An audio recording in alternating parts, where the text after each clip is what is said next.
script-led thing, and obviously the action of the scene, and then it's to do with the look of the world they're in and where they live, the kind of food they'd have, the money they have, the facilities. Most of it is prop food, so it might be real food, but it's then being glazed and varnished, so it can sit on the table for an amount of time without sort of perishing.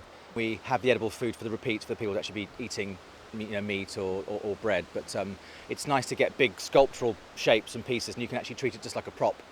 And make it, mould it, and paint it. And if you don't have to eat it, it can be solid. It doesn't rot. It's an easy way of doing it. King's Landing, it's very opulent. It's a hot, sunny country, very colourful. So sort of no expense spared. So we've mixed it with very exotic fruits, which we've sort of ordered specially in. Added a lot more colour to food, and mixed up things like couscouses with coloured berries, and still meat and fish. And just really heighten the colours. Put a lot of food colouring in some of the breads and saffrons and reds, a lot of pinks, and just made it as colourful as possible to look like it's very, very exotic, opulent, no expense spared food, which is more the Mediterranean, sunny sort of produce you'd expect. So Winterfell is far more basic. They haven't got the money, and the produce is different. They're further north, so it's a lot of meat basically, and some, we've got some colours into the root vegetables and things like that. A little bit of fruit, but less. I mean, the fruit's a big kind of King's Landing thing, but up there, it's quite bleak. It's permanent winter, so it's more root vegetables and meat. So the idea for Castle Black is that they're very poor. It's the cheapest cuts of rancid meat you can imagine, made into a very basic stew. And meat stew can look sort of appetising. It's dark brown and got a nice rich gravy. So we went with a grey, slimy, chewy look. So it looks almost like gloopy whale meat somehow. But it is actually it's all edible. But again, with flour and food colouring to get the blacks and the greys in there. And we tried all sorts of gristly bits and pieces without making it too revolting for the actors. So it looks foul, but actually it tastes like normal meat stew, but it looks disgusting. It looks like you wouldn't want to touch it. They slaughter animals, chop it up for the stew. So we had a few fiberglass pigs, but most of it's fresh in there, which adds a bit of sort of reality to the set.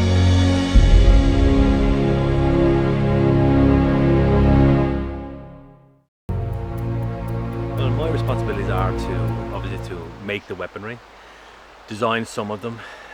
We have a team that will design basically a look from what the producers want or what the writers want, give it a bit of a visualization of what their requirements would be. Between costume armory, costume, stunts, choreography wise, fight choreograph, it has to be a fine balance all round, because at the end of the day they have to make it look believable as well. They can't be just pretty and not be able to move.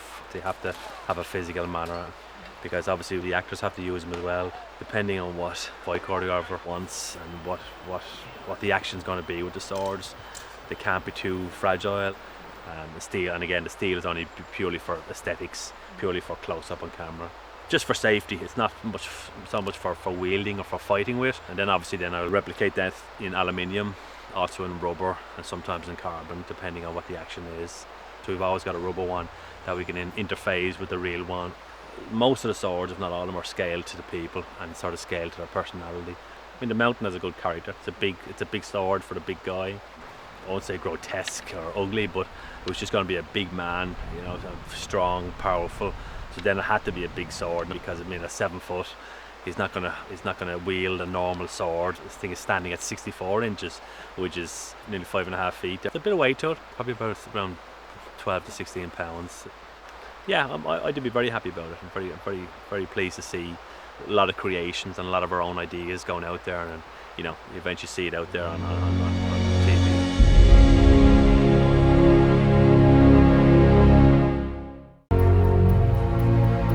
My name's Gordon Fitzgerald. I'm the prop master on this production.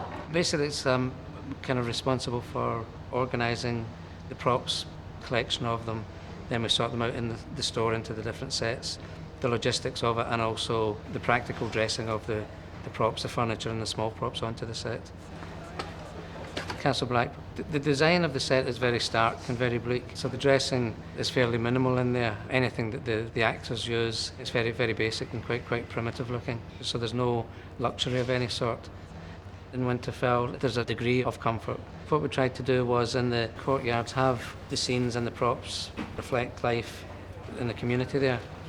In the warmer area of King's Landing, there's a greater kind of detail to smaller props. They're quite luxurious in comparison. For the tournament, the biggest element there were dealing with the tents and the size of the the larger tents. The banqueting area was quite impressive when that was dressed for the king's feast. The Dothraki, they're very primitives. They travel quite light, so really everything's designed that it can fold and pack and then go onto the horses. The hardest thing is probably just actually to make it look as convincing as you would hope it would be.